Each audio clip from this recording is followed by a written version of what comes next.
갈수록 태산이라더니 점입 가경입니다.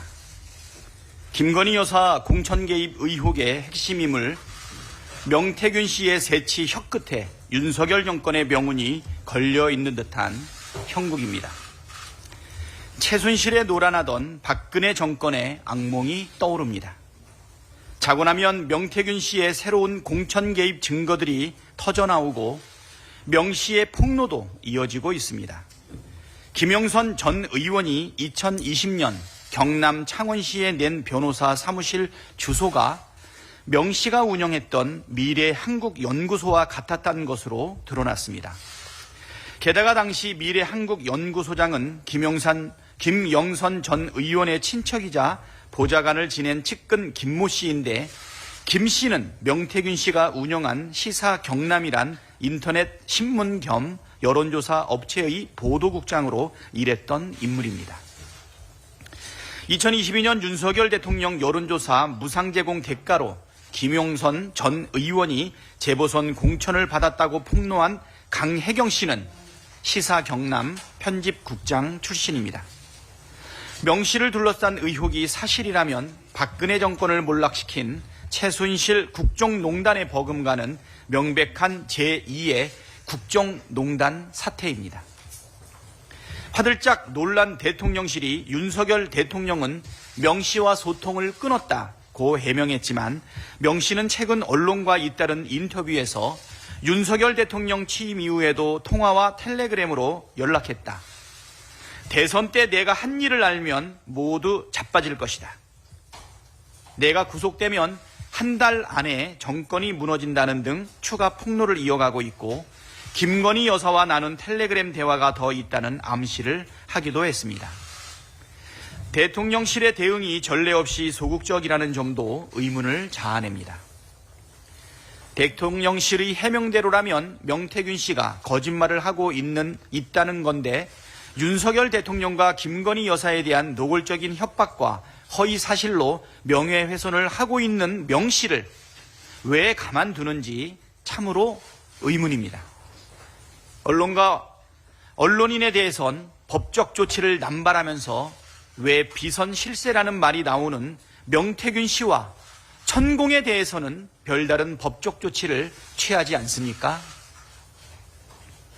명태균 씨와 천공이 실제로 비선 실세가 맞기 때문입니까? 아니면 수사 과정에서 그동안 드러나지 않았던 추악한 사실들이 추가로 폭로될까 걱정하는 것입니까?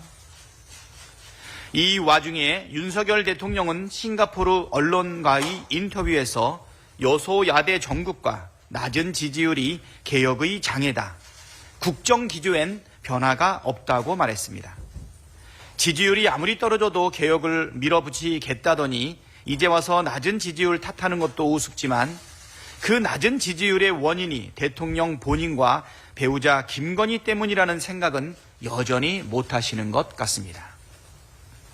정리해드리자면, 지금 개혁의 최대 장애물은 사상 최악의 거부권을 남발하며 국회를 무시하고 민주주의를 유린하는 윤석열 대통령 자신의 오만과 독선이고, 온갖 범죄 의혹이 쏟아지는데도 해명은 하지 않고 대통령 위에 대통령 행세를 하는 김건희 여사입니다.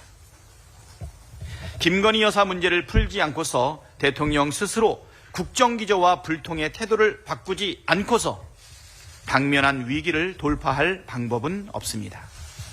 김건희 특검 수용만이 위기를 해결할 유일한 길이라는 점을 알아야 합니다. 민주당이 상설특검을 추진하니 대통령실이 이재명 당대표 방탄용 꼼수라고 비난했다고 합니다. 모 눈에 뭐만 보인다고 대통령실이 검찰을 김건희 방탄용으로 쓰고 있다 보니 상설특검도 그렇게 보이나 봅니다.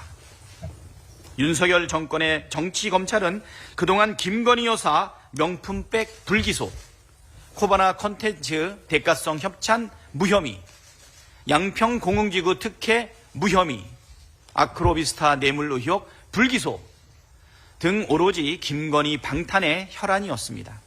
검찰이 해야 할 일을 제대로 안 하고 범죄 의혹들을 덮고만 있으니 특검을 해서 진실을 밝히자는 것이고, 대통령이 특검을 계속 거부하니 국회법에 있는 상설특검이라도 하자는 것입니다. 도둑이 재발 저리는 게 아니라면 비난할 아무런 이유가 없습니다. 오히려 반대하면 할수록 반드시 감춰야 할 구린 것들이 잔뜩 있다는 소리로 들립니다. 떳떳하다면 국회에서 의결되는 대로 특검과 상설특검을 조용히 수용하시기 바랍니다.